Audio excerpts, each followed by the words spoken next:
Aujourd'hui, résister, on croit que résister, ça veut dire s'opposer. Moi, je suis du côté du bien, les autres sont du côté du mal, je vais résister. En fait, est-ce qu'on n'est pas en train de perpétuer encore plus de haine ? Est-ce que être sûr d'avoir raison, c'est la meilleure manière de résister ? Essayer de dessiner une nouvelle cartographie de comment résister aujourd'hui, qui soit un peu moins aveugle. J'essaye de redonner du pouvoir sans nous en rendre compte. On a perdu notre pouvoir. Bienvenue dans mon podcast Les yeux dans les yeux. Mon premier invité, Fabrice Midal.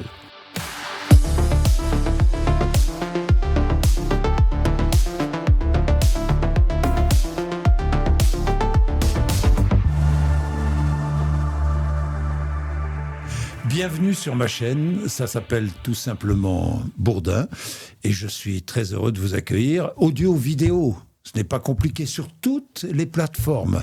Et puis nous allons réfléchir sur notre podcast. Et pour réfléchir, aujourd'hui, j'ai l'homme qu'il vous faut, Fabrice Midal, philosophe, écrivain. Vous m'arrêtez si je dis des bêtises. Vous animez, depuis combien de temps maintenant votre chaîne YouTube ? 6 ans. Depuis 6 ans, votre chaîne YouTube, Dialogue, suivi par plus de 2 millions. 2 millions. Et combien d'abonnés ? Presque plus de 500 000. Plus de 500 000 abonnés et 2 millions d'auditeurs. Mais c'est considérable, c'est un succès formidable. Fabrice Midal, vous publiez un livre que j'ai adoré. Et c'est la raison pour laquelle j'ai eu envie de commencer ce podcast avec vous. Ce livre a pour titre « Empêcher que le monde ne se défasse », 19 leçons pour apprendre à résister. C'est le sens un peu de la phrase Exact. « Empêcher que le monde ne se défasse », qui est une phrase, peut-être on y reviendra, C'est Albert Camus. Qui est une phrase d'Albert Camus dans le fameux discours qu'il a fait quand il a reçu le prix Nobel.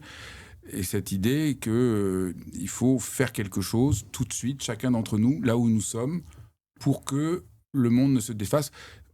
C'est important, c'est le monde, c'est pas notre monde. Le monde dans lequel on vit, on a peut-être envie qu'il se défasse parce qu'il est injuste, parce que on n'y trouve plus notre place, parce qu'on voit tant de mensonges et d'hypocrisie. Mais le monde, c'est la possibilité d'être ensemble, c'est la possibilité de se parler, c'est la possibilité de trouver une place sur cette terre. Donc c'est très important, c'est pas empêcher que notre monde, c'est empêcher que le monde ne se défasse. Et je crois qu'en tant qu'être humain, on ne peut pas faire autrement. Mais Edgar Morin, lorsqu'Edgar Morin dit « Nous devons songer non plus à une société meilleure, mais à éviter le pire », c'est terriblement pessimiste comme constat. Oui, c'est vrai que je préfère la phrase de c'est la Camus. Raison pour laquelle, oui. Je préfère la phrase de Camus que peut-être je peux lire en entier. Allez-y. Chaque génération se croit vouée à refaire le monde. Oui. La mienne sait pourtant qu'elle ne le refera pas, mais sa tâche est peut-être plus grande. Elle consiste à empêcher que le monde ne se défasse.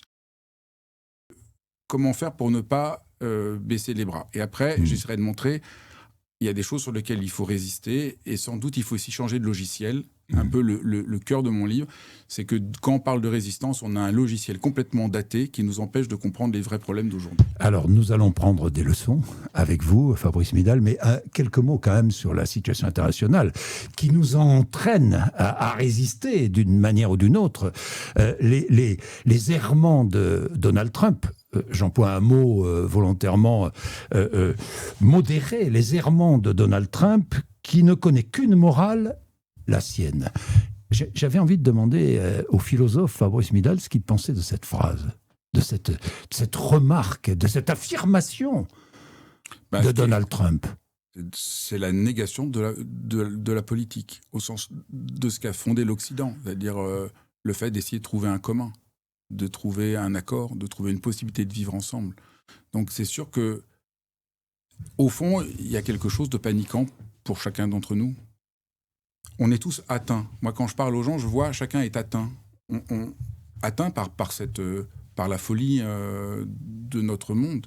Et je crois que c'est important de se donner le droit de sentir ça, que c'est à la fois insupportable, inquiétant, qu'on ne sait plus très bien comment on va faire. Je crois que c'est bien de reconnaître ça. Se donner le droit, et on en a besoin, le droit de réfléchir aussi.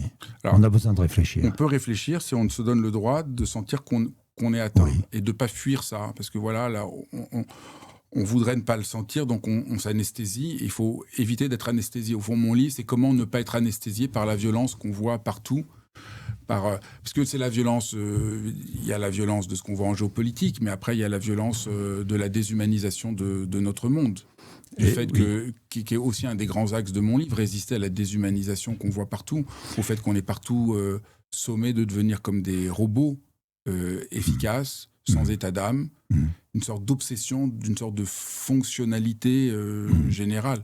Et ça aussi, c'est une vraie question politique. Qu'est-ce qui se passe que le modèle aujourd'hui, un peu partout, c'est une sorte de gestion. On croit que quand on aura tout géré, tout ira bien. Mais la politique, c'est le contraire de la gestion. Les anciens, les Grecs, je suis un peu je suis 2 minutes le philosophe, les Grecs distinguent la politique de l'économique. L'économique, c'est la gestion, c'est la maisonnée, c'est le même mot, c'est ce qui s'occupe voilà. Et la politique, c'est le fait d'être en commun. Et c'est un bien commun. Quand il n'y a plus que la gestion, il n'y a plus de politique pour les anciens. Ça, c'était vraiment la grande idée de la pensée occidentale. Moi, je dis toujours des exemples tout simples, mais quand aujourd'hui on considère qu'un infirmier qui travaille, c'est plus la qualité de sa présence, comment il parle aux gens qui comptent, mais juste le nombre d'actes qu'il fait dans une journée, parce qu'on veut soi-disant être plus rationnel, mais c'est une déshumanisation d'une violence folle, puisqu'au fond, on enlève à la personne le sens de ce qu'elle fait, pourquoi elle le fait, ce qui fait qu'elle est heureuse de le faire, et on nie aussi comment ça peut aider les gens. Moi, j'ai un jour eu à être dans un hôpital. Juste la qualité de la personne qui m'a parlé, ça a complètement changé ma manière de vivre cette épreuve. Mais ça compte plus. Plus rien ne compte. Et donc on voit partout. On voit aussi, ça aussi, c'est un vrai... On voit partout, dans l'éducation nationale, dans la santé, partout. Les gens disent plus, je veux plus travailler. Ils disent, je peux plus faire mon métier. C'est abyssal. C'est-à-dire, les gens disent, je ne veux pas le faire. Ça veut dire que nous sommes paralysés.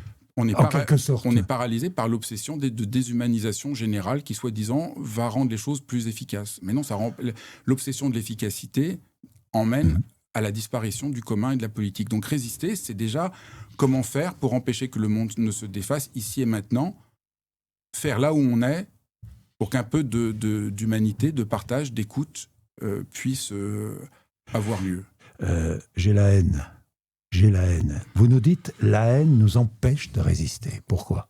Oui. Le livre essaye de montrer qu'être en colère, c'est formidable, parce que sinon on ne peut pas résister. C'est important de sentir qu'il y a des choses qui sont inacceptables, mais la haine, elle aveugle, elle veut détruire l'autre, elle veut détruire ce qui ne nous ressemble pas.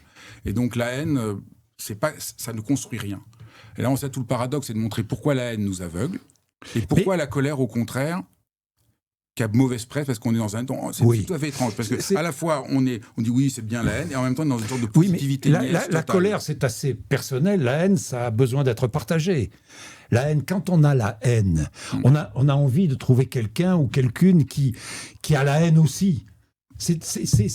La haine, c'est collectif. Oui, ça ne construit rien, ça aveugle, ça ne peut que détruire. Oui. Tandis que la colère... elle est saine. Par exemple, on ne dit jamais de quelqu'un qui meurt de colère, on dit on meurt de chagrin. La colère, et c'est très intéressant qu'on meurt de chagrin, on meurt parce qu'on est paralysé, on meurt parce qu'on ne peut plus rien faire, on meurt parce que... par une paralysie. La colère, c'est une manière d'en sortir, mais après, il faut que la colère, elle soit réussie.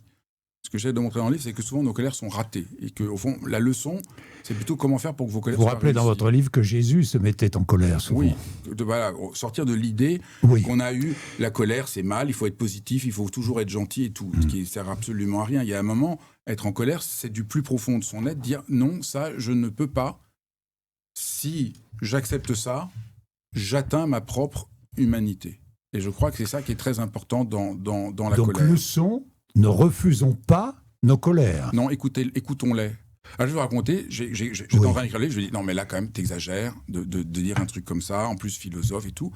Et puis je lui dis, je vais regarder chez Descartes. Et j'avais l'idée que Descartes, c'est le philosophe classique, rationnel, et donc il va nous dire ce que tout le monde pense, faut être rationnel, faut pas avoir d'émotion.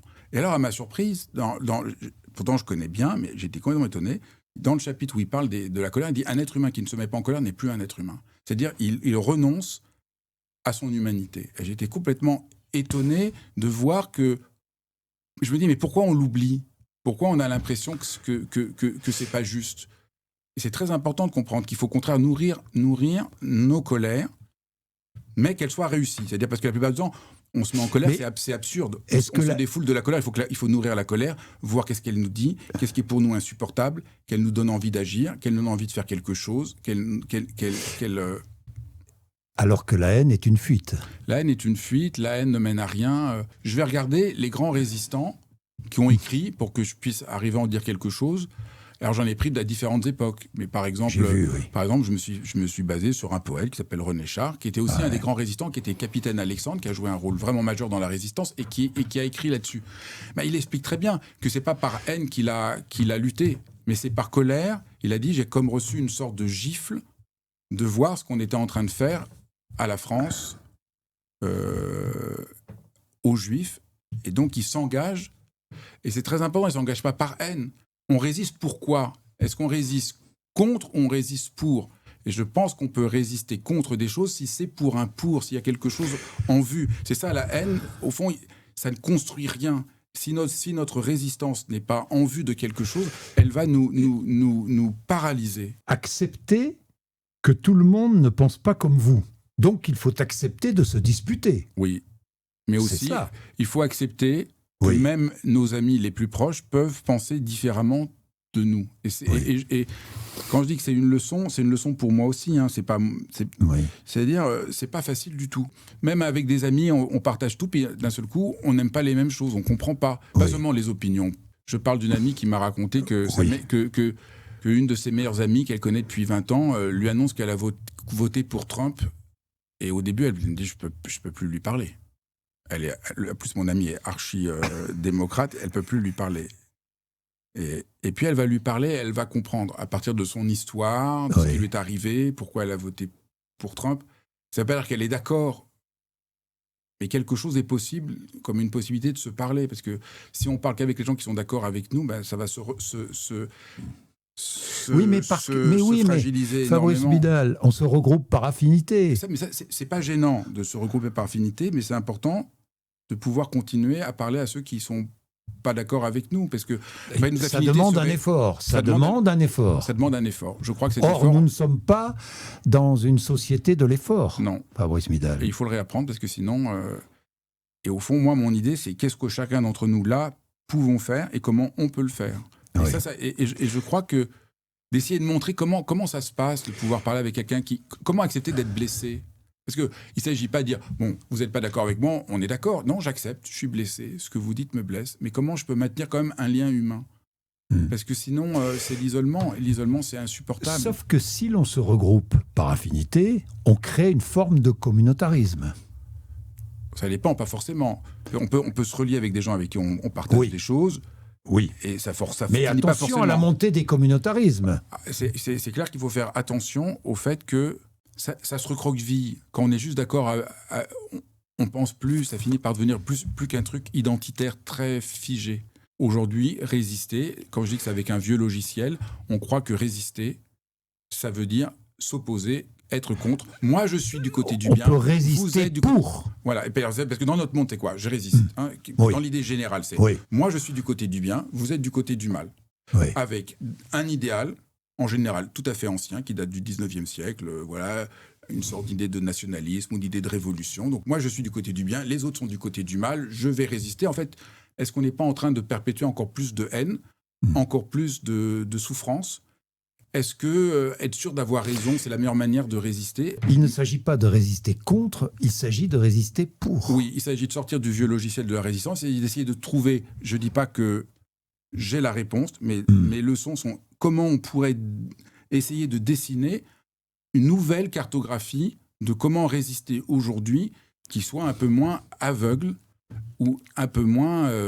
parce que là, c'est une sorte chacun est aveuglé en étant sûr d'avoir raison. Alors, moi, je vais être porte-cause. Moi, je vais prendre... Voilà, ma cause est plus juste que la vôtre. Mais là, et on ne voit pas en plus les vrais problèmes, qui est par exemple, ce que je disais au début, un des vrais problèmes, c'est la déshumanisation générale. Alors on veut résister contre ceci ou contre cela, sans voir la souffrance concrète que chacun d'entre nous éprouve dans sa vie. Oui, mais vous dites aussi, méfiez-vous de la tolérance. Galvaudée au fil du temps, la tolérance. La tolérance, elle commence déjà... c'est l'idée de surmonter la haine. Donc, au début, c'était une bonne idée. Mais très vite, au nom de la tolérance, c'est plus rien ne me concerne. Je suis tolérant, donc il n'y a plus de discussion. Oui. Voilà, je suis tolérant. Bon, alors, si les gens veulent battre leurs femmes... Tant si mieux. Les gens, tant mieux. Tant mieux. Non, mais je peux rien faire. Non, mais oui. Mais je peux rien faire. Oui, je suis tolérant. De quel droit je pourrais dire quelque chose? Intervenir. Et c'est terrible, comment on perd notre pouvoir. Au fond, on pourrait dire aussi, mon livre, c'est comment j'essaye de redonner du pouvoir à chacun d'entre nous, parce qu'on est tétanisé. La tolérance entraîne l'apathie. L'apathie, l'impossibilité de discuter, l'impossibilité de dire non, l'impossibilité de résister. Et donc, au fond, c'est ça. Peut-être ça qu'il faut que... Vous dites acceptation molle. Oui, ça j'ai bien aimé. Mais au fond, c'est ça. Comment on peut faire aujourd'hui Renoncement. Oui. On renonce à ce pourquoi, au contraire, on est appelé, qui nous constitue. Et au fond, peut-être ce qui est central, c'est sans nous en rendre compte, on a perdu notre pouvoir. Voilà, sans nous en rendre compte. Parce que la tolérance, voilà, moi-même j'étais pris dedans, il faut être tolérant, de quel droit je dirais non. Donc il y a toute une sorte d'idéologie que j'essaye de repérer. Je pense qu'au fond, le travail d'un philosophe, c'est de repérer l'idéologie inapparente qui a l'air d'être une vérité. Et voilà, une vérité qui a l'air non questionnable. Être en colère, c'est mal. Une autre vérité qui a l'air inquestionnable, il faut être tolérant. En fait, c'est ça qu'il faudrait se poser. Est-ce que la tolérance, aujourd'hui, n'est pas le contraire de ce pourquoi elle l'était ? Parce que quand Voltaire et tout ça se sont battus pour la tolérance, c'était pour que l'autre puisse exprimer sa pensée, qu'on puisse avoir un débat, pas du tout pour qu'on neutralise toute discussion. Or, aujourd'hui, on est dans une pensée de la neutralisation générale. Moi, j'ai une amie, dans sa société, ils vont licencier 30% des effectifs. Ça s'appelle plan de sauvegarde de l'emploi. Ouais. C'est ça. C'est-à-dire qu'on licencie 30% des effectifs et ça s'appelle plan de sauvegarde de l'emploi. C'est quand même, paradoxal. Oui, et c'est très important. C'est-à-dire qu'on empêche chacun de sentir ce qu'il sent, de nommer les choses telles qu'elles sont, de voir qu'est-ce qui nous fait souffrir. Et donc, on vit dans un truc qui nous met la tête en vrille, parce qu'on se dit, mais là, c'est horrible, on est en train de licencier 30% de gens. Non, on est en train de faire un plan. Donc, on crée quelque chose qui nous empêche d'arriver à voir et de nommer ce dont nous sommes victimes. Et je crois que ça participe beaucoup de la déshumanisation, de la négation de la politique et du sentiment qu'on a d'être impuissant. Parce que, au fond, mon livre aussi, c'est de montrer, on a tous le sentiment aujourd'hui d'être impuissant. Ce n'est pas pour des raisons aussi réelles qu'on ne le croit, c'est pour des tas de mécanismes idéologiques qui nous plombent. C'est vrai. On a l'impression de ne plus influer sur rien. C'est la raison pour laquelle on ne va plus voter, peut-être. Voilà, on ne va plus voter parce que c'est vraiment Fabrice Midal aussi. Oui, enfin, on vote plus. On vote plus aussi parce que c'est pas. Là, c'est vraiment. Parce que ce que l'on nous propose ne nous convient pas. Oui, parce que est-ce que c'est encore de la politique qu'on a? Vous êtes très sévère. Vous êtes très sévère avec la politique. Vous l'avez dit vous-même au début. Oui. Là, vous avez dit qu'il y a de plus en plus de Français qui sont découragés de la politique politicienne. Et pourtant, qui aimeraient qu'on leur parle politique autrement. Oui, j'en suis certain. Parce qu'ils aimeraient parce qu'on voit bien que s'il n'y a pas de monde commun et qu'on aimerait bien prendre soin de plein de situations, prendre soin de l'éducation, prendre soin de la santé, prendre soin des personnes âgées, réfléchir à toutes ces questions, mais tout est bloqué, tout est idéologique, c'est effrayant. Vous nous dites, c'est un avertissement, ne vous ramollissez pas sur votre canapé. Un peu abruti, il faut bouger. Il faut bouger. C'est quoi? C'est la dictature des écrans? C'est quoi? Oui, qui nous rend comme ça, si avachis, si affalés sur nos canapés? Il y a un philosophe qui s'appelle La Boétie, qui est mort très jeune et qui a écrit un livre qui a une sorte de miracle, parce que c'est un livre qu'on continue à lire, dans lequel il montre que le tyran, comment se fait-il qu'un tyran réussit à imposer à tous les hommes alors qu'il est tout seul et que les hommes sont plus forts que lui? Et il montre que c'est parce qu'on se ramollit. Et donc je trouvais intéressant, à première vue, on dirait ne restez pas sur votre canapé, c'est des conseils de bien-être. Et je voulais montrer que maintenant la politique commence déjà à pouvoir se redresser, à pouvoir poser des questions, à pouvoir ne pas se laisser prendre. Mais l'Europe est ramollie, pardon. Oui, on est ramollie. On est ramollis. Mais on est tous ramollis. Je veux dire, moi le premier, en lisant mon livre, je me dis quand même, il faut que je fasse quelque chose. On ne se rend pas compte. Mais aussi, pourquoi on est ramolli? C'est ça que je vais montrer. C'est aussi un projet. C'est pas qu'on est que faible. C'est-à-dire ça, c'est très intéressant. Nous, on pourrait dire, je suis trop con. Je reste sur mon canapé, je regarde mes écrans, je scrolle. Non, mais il y a des milliards qui sont dépensés pour que je scrolle. Parce qu'on vend du temps de cerveau disponible pour que je scrolle.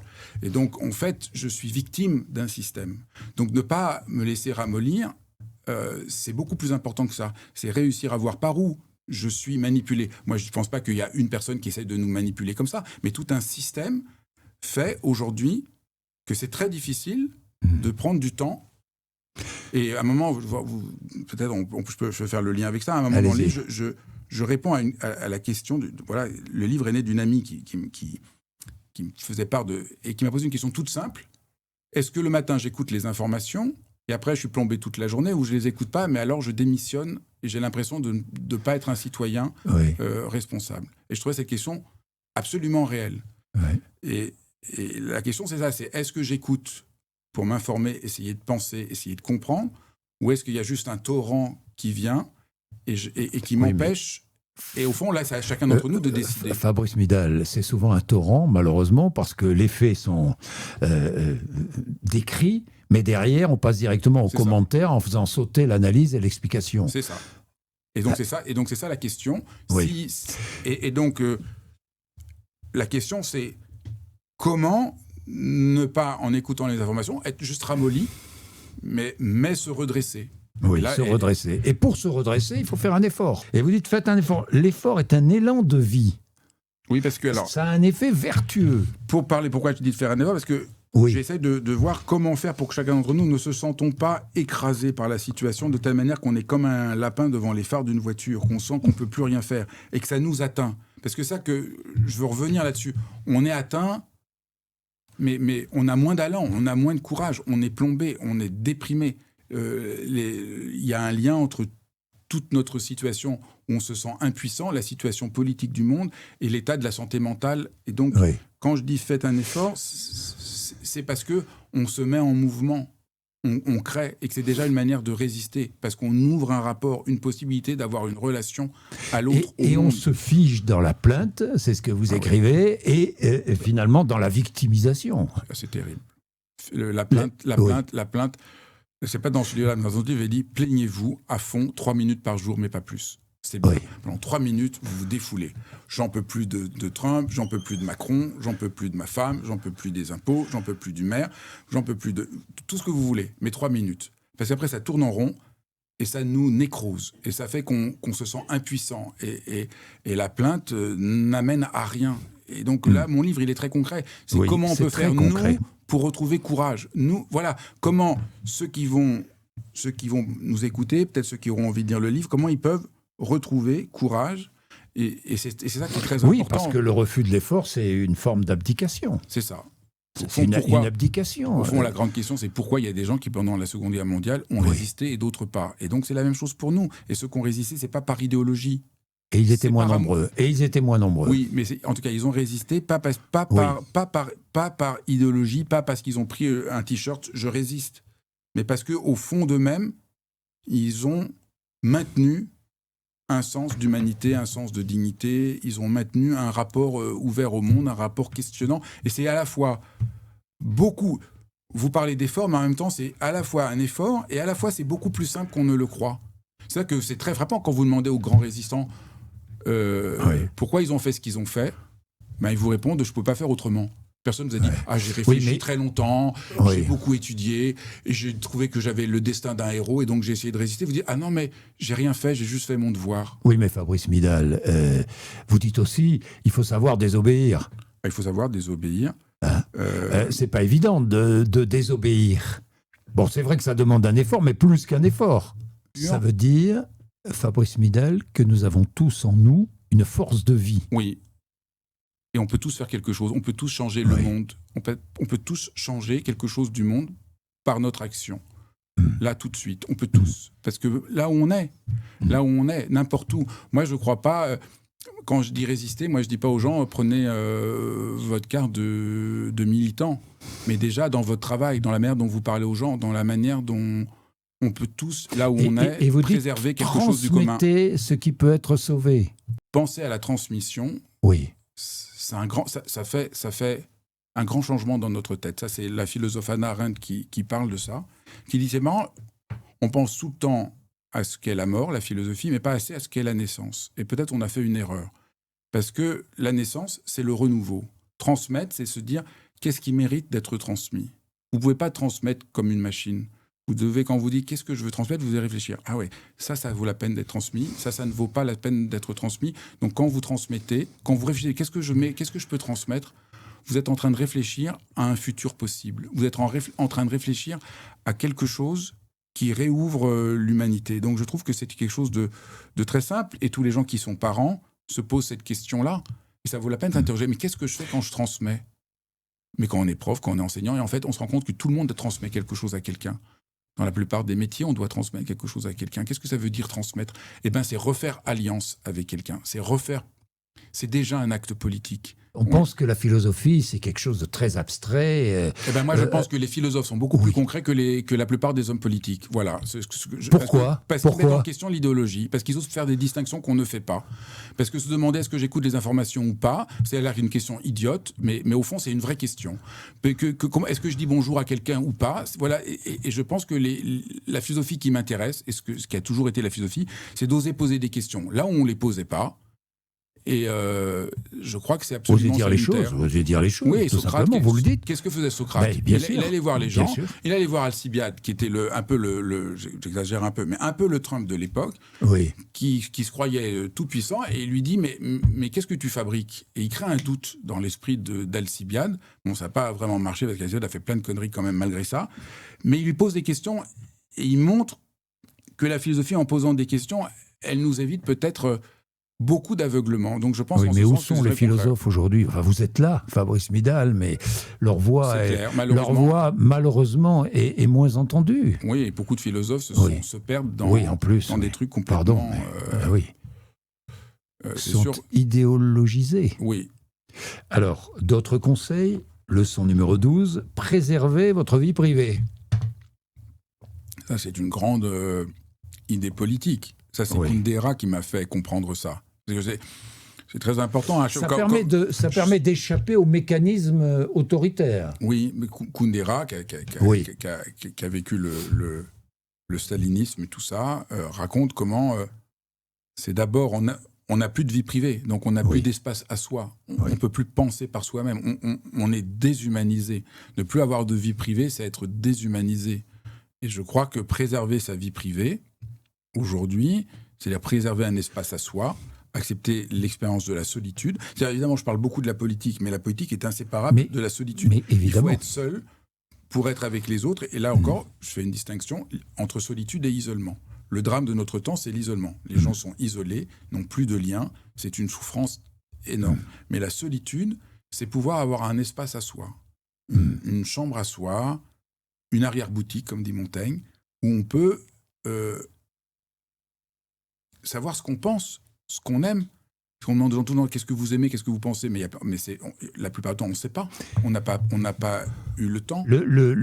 L'avertissement, c'est attention, parce que si on entre dans votre vie privée, on veut vous imposer un régime autoritaire. C'est clair. Vous n'avez plus de possibilité de penser. Vous n'avez plus la possibilité de penser. Et c'est ça qu'en train de... Aujourd'hui, on voit comment... C'est le danger. C'est le danger. Avec l'IA et tout, que d'un seul coup, on saura tout sur nous, on nous dira ce qu'il faut faire, et il n'y aura plus cette... Parce que la vie privée, ça c'est tout à fait étonnant. Quand je suis en rapport à ma vie privée, je rentre dans quelque chose d'étrange. En fait, c'est ça qu'il faut dire. Quand je suis dans ma vie privée, que je fais un peu silence, que j'essaie de sentir qu'est-ce que j'aime, je ne le sais pas. Je suis obligé de m'interroger, d'attendre, je ne le sais pas. Quand j'ai plus de vie privée, au fond, je deviens comme transparent. Transparent aux autres, transparent à moi-même. C'est ça Donc il faut retrouver un peu de consistance. Et je crois que ça, c'est vraiment transparent. Important. Tiens, voilà un mot qui sonne à mes oreilles, parce qu'on parle beaucoup de transparence. Oui, c'est horrible. C'est horrible à notre époque. Tout le monde parle de la transparence. Tout doit être transparent. Mais Chacun doit être transparent. Mais le mensonge fondamental, c'est que je ne suis pas transparent à moi-même. Oui. Le matin, je me lève. Oui. Je suis des fois complètement étonné de mon état d'esprit. Des fois, je suis très joyeux, je ne comprends pas pourquoi. Des fois, je suis triste, je ne sais pas pourquoi. Au fond, je suis un peu burlesque avec moi-même. Je ne sais pas comment c'est pour vous. Mais enfin, on est quand même... Non, vous êtes pas un peu pareil ? On est toujours étonné, on est un peu étonné de nos réactions, de nos sentiments. Évidemment. Donc on a une part d'opacité, on voudrait qu'on soit transparent. C'est-à-dire, si on ne dit pas tout, c'est qu'on aurait des choses à cacher. Mais Oui. je ne suis pas transparent à moi-même. Et la personne avec qui on vit, même si on vit avec elle depuis 30 ans, on n'en a jamais fait le tour. C'est pour ça qu'on aime. Aimer, c'est justement découvrir que la transparence est impossible. Alors, il y a la transparence, et puis il y a aussi aujourd'hui l'individualisme, Vous voyez, l'individualisme. L'individualisme. On dit beaucoup de choses complètement fausses sur l'individualisme. On dit que la société est individualiste, mais on pourrait dire à l'inverse. Les gens sont de moins en moins eux-mêmes. Oui. Ils sont de plus en plus normés. Donc moi, je dirais, est-ce qu'on est une société, est-ce que tout le monde dit en boucle, on est un individualiste, mais qu'est-ce que les gens n'ont plus confiance en eux, les gens se sentent pas reconnus, les gens ont le sentiment de ne plus avoir leur place. Moi, je dirais, mais est-ce que c'est pas le contraire? Est-ce qu'on n'est pas dans une société où les gens sont désindividualisés, déshumanisés et enfermés dans quelque chose, dans des identités... Et contraints. Et contraints par l'instantanéité. Voilà. L'instantanéité, des identités complètement crispées, figées, qui bougent tout le temps. Alors voilà, il faut que je me définisse. En fait, c'est horrible de se définir comme ça, parce qu'on est beaucoup plus riche, multiple, divers. Donc oui, je crois qu'on se trompe beaucoup. On est une société où les gens sont enfermés en eux-mêmes parce qu'ils ne sont pas avec eux-mêmes. C'est ça le paradoxe. Et pourquoi certains sont-ils vulnérables au complotisme, selon vous? Pourquoi certains sont pas vulnérables, mais sont réceptifs? Parce que c'est très difficile d'avoir parce que le discours public est un discours aussi confus. La conviction que la vérité n'est pas une quête. Mais on pourrait dire aussi, beaucoup de gens sont complotistes parce que, je ne sais pas que je veux les excuser, mais je me méfie un peu du terme parce que... Oui. Parce que quand vous disiez pendant le Covid que peut-être il fallait mettre un masque, on vous disait que les masques ne servent à rien, est-ce que vous étiez complotiste? Donc cette histoire est un peu compliquée. Oui. Je trouve que on a vite fait de dire que les gens sont complotistes quand ils... donc le passage à poser des questions à qu'est-ce qui devient complotiste et l'usage du mot ne me semble pas forcément toujours juste. Parce qu'il y a aussi... On est complotiste parce qu'on est dans un monde très idéologique. Oui. Alors, bien sûr, il y a toutes les manipulations qu'il y a. Au fond, on voit cette femme qui a cru que Patrick Bruel était amoureux d'elle et a dépensé de l'argent. On peut dire qu'il y a une forme de complotisme qui est pareille, qui est une manipulation des esprits qu'on voit partout. Et qu'il y a des gens qui abusent de ça, qui abusent de la faiblesse des gens. Et on est tous à un endroit de faiblesse où on pourrait être manipulé. Donc il faudrait faire la distinction entre la manipulation qu'on voit et une part du complotisme, et une part aussi juste devant l'idéologie, ça devient de plus en plus compliqué de penser. Et vous dites aussi résister, c'est accepter de tâtonner. Ça complète ce que vous venez de dire. Accepter de tâtonner. Oui, je n'ai pas la vérité. Je n'ai pas la vérité. J'ai des convictions. C'est important que je les maintienne. Je peux agir même si je n'ai pas la vérité. Mais parce que je pense qu'on est en train de tout détruire avec cette idée que résister, c'est moi qui ai la vérité et vous avez tort parce que c'est moi qui ai raison. Parce que j'ai telle cause, parce que je suis pour ça et vous n'êtes pas pour ça, parce que je... Dépsychologisons. Alors ça... Dépsychologisons. Oui. Ça, c'est un moment du livre un peu difficile, un peu provoquant, un peu difficile. Oui, bien parce sûr. que j'essaie de montrer que dans notre monde, tout est psychologisant aujourd'hui. On s'enferme dans sa propre histoire. Voilà. Alors, je ne suis pas contre du tout, évidemment, la psychologie, ni, évidemment, le travail que peuvent faire des thérapeutes. Mais ce que je dénonce dans le livre, qui me semble vraiment aidant pour chacun d'entre nous, c'est comment, dès qu'il y a un problème, on le psychologise. Ce qui nie complètement la politique. Le nombre de livres qui sortent sur... On raconte ses rapports avec sa mère, avec son père, avec toute la famille, avec les frères, les sœurs, les cousins. C'est vrai. Comme si toute ma vie était déterminée par mon histoire et mon enfance. Non. Oui. Aujourd'hui, c'est ce qu'on entend. Non. C'est ce qu'on entend. C'est parce que quand j'étais enfant, il m'est arrivé ça, j'ai vécu ça. C'est devenu l'idéologie indiscutable. Oui. Et donc moi, je vois des gens qui me disent « Ma mère ne m'a pas aimé, j'ai 50 ans, je ne pourrais jamais aimer. » Mais enfin, la vie est beaucoup plus complexe, riche que ça. La résistance implique la nuance. Et la démesure, c'est ce qui se passe partout dans le monde aujourd'hui, la démesure, c'est sortir de notre responsabilité d'être humain. Être un être humain, c'est savoir garder la mesure. Et garder la mesure, Camus dit, c'est pas la médiocrité, c'est pas le truc moyen, tiède, c'est pas l'eau tiède, mais c'est le plus difficile. Mais pourquoi pour nous, dans notre monde, être dans la mesure, c'est tiède. La nuance, c'est parce qu'on est faible. Eh bien, Camus dit, c'est le contraire, depuis toujours. Il a tout à fait raison. Il lit tous les philosophes grecs. Qu'est-ce que c'est les philosophes? Qu'est-ce que racontent toutes les tragédies grecques? Ils racontent comment les gens se croient tout-puissants et c'est la catastrophe pour eux et pour le monde. À l'instant où je sors de ma condition humaine et je me crois comme un dieu, je finis. Qui veut faire l'ange fait la bête, disait Pascal. Quand je me crois tout-puissant, j'outrepasse la limite de l'être humain. L'être humain ne peut pas tout savoir, l'être humain ne peut pas tout connaître, et accepter cette mesure, c'est pouvoir agir pour de bon. Alors réfléchissons, effectivement, vous avez raison Fabrice Midal, à ce que disait Camus, à ce que vous dites. Réfléchissons actuellement à ce que vous venez de dire. Camus, pourquoi a-t-il dit empêcher que le monde ne se défasse? Pourquoi? Il a prononcé ce discours lorsqu'il a reçu le prix Nobel de littérature. C'était un grand séisme pour lui, parce que c'était quelqu'un de très humble, donc avoir le prix, être sur le devant de la scène. Et donc ce discours, il raconte à quel point il a travaillé pour essayer de dire le plus important, c'est à la fois.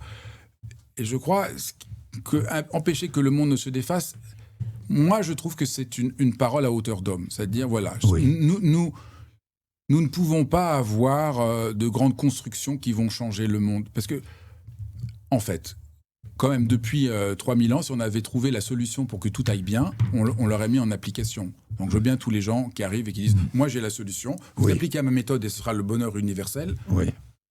On le saurait depuis le temps. Donc tout le monde a dire « Ah non, mais moi, j'ai la solution, je vais tout régler ». Je crois qu'on devrait être plus modeste et se dire « Non ». Par contre, ce que nous pouvons faire, c'est là, maintenant, empêcher que le monde ne se déface. Et il y a plein de manières dont chacun d'entre nous peut le faire. Et ça change plein de manières de résister. Plein de manières de résister, en préservant notre humanité, le rapport à l'autre, le rapport à la vie. Et en conservant notre dignité. Si on ne conserve pas notre dignité, on ne peut pas résister. Et au fond, beaucoup de gens ne peuvent plus résister parce qu'ils se sentent plus dignes. Et là, c'est très important. Pourquoi la plupart d'entre nous, on se sent à la fois anesthésié et on ne se sent pas digne. On a perdu confiance à nos propres yeux. Les gens disent, pourquoi on n'entend pas que les gens ont l'impression de ne pas être à la hauteur, de ne plus avoir confiance? Ce n'est pas qu'un problème psychologique, c'est un problème politique, c'est un problème idéologique. On enlève aux gens le fait de pouvoir confiance en eux-mêmes. Je prenais l'exemple de l'infirmier tout à l'heure. S'il n'est plus qu'un nombre d'actes à faire à la fin de la journée, il ne peut plus avoir confiance en lui. Et donc, la confiance, ce n'est pas qu'un truc psychologique, c'est un truc politique. C'est une notion politique. Il a plus confiance en lui et chacun d'entre nous, on est pris comme ça. On est interchangeable, jetable, on compte pour rien. C'est extrêmement dur et violent. Et donc, il faut... Partout, une parole humaine peut changer les choses, à n'importe quel endroit où nous sommes. Passionnant. Je lis les quelques mots de la 4e de couverture de votre livre. Devant l'assombrissement du monde, ce livre revient à l'essentiel, refuser de baisser les bras, ne pas céder au découragement, un devoir nourri par des gestes simples, quotidiens, profondément humains. Ça résume tout. Ça résume tout et quand on comprend ça, on se rend compte qu'on ne savait pas, mais dans notre quotidien, on peut faire beaucoup plus qu'on ne le croit. Et même si on ne réussit pas, au moins on sera resté debout jusqu'à la fin. Fabrice Midal, je voulais revenir sur l'info. Parce que vous parlez d'info aussi dans votre livre. Vous dites il faut donner du sens à l'info. C'est clair, il faut prendre le temps, écouter juste les informations. Pour écouter les informations, on est passif. Et au fond, à force d'être passif, on se sent passif. Donc comment on peut changer notre rapport à l'information? C'est ça que je trouve important.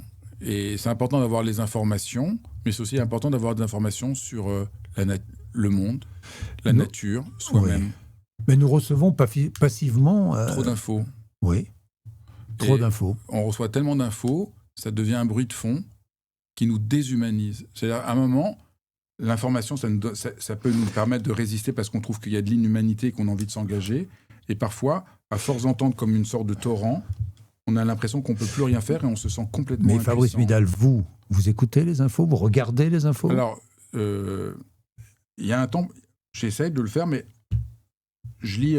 moi, je suis plutôt quelqu'un qui lit les journaux. Les journaux, voilà, donc bien sûr, je lis à peu près tous les jours... un quotidien, mais j'essaie de pas lire tout, et quand il y a des choses, de laisser résonner. Oui. J'essaie d'avoir une discipline par rapport à ça. Donc voilà, et quand il y a un article qui me fait penser... Ne pas lire trop vite, ne pas avaler trop vite l'information. Et de voir qu'est-ce qui me frappe, qu'est-ce qui me marque, qu'est-ce qui me laissait être révolté, me laissait être ému, avoir envie de creuser, avoir envie de penser. J'essaye, hein, mais là, je ne suis pas donneur de leçons. Les jeunes, justement, les plus jeunes qui n'écoutent plus la radio, qui ne regardent plus la télévision, heureusement qu'il y a des podcasts. Cela dit, c'est bien. Fabrice Midal. Moi,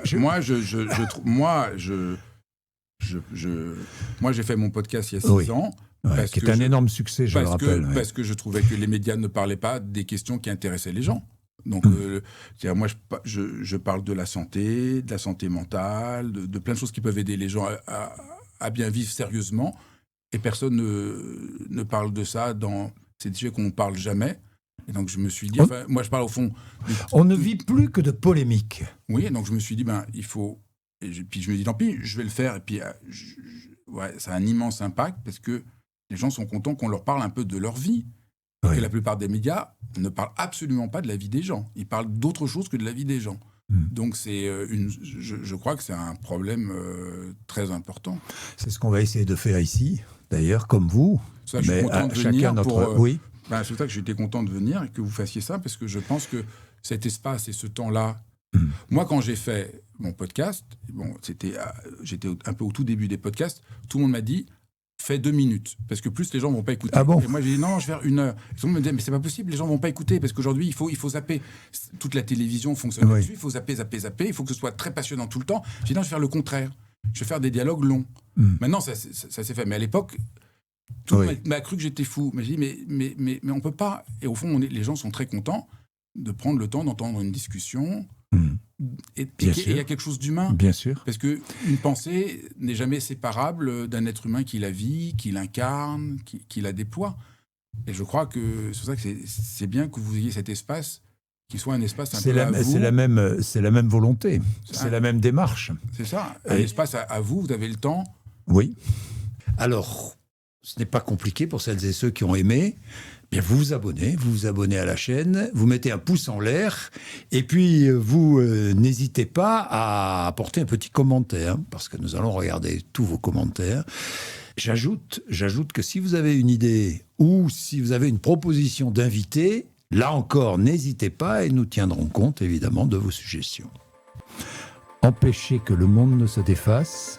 Fabrice Midal, merci d'être venu nous voir, passionnant. Merci beaucoup.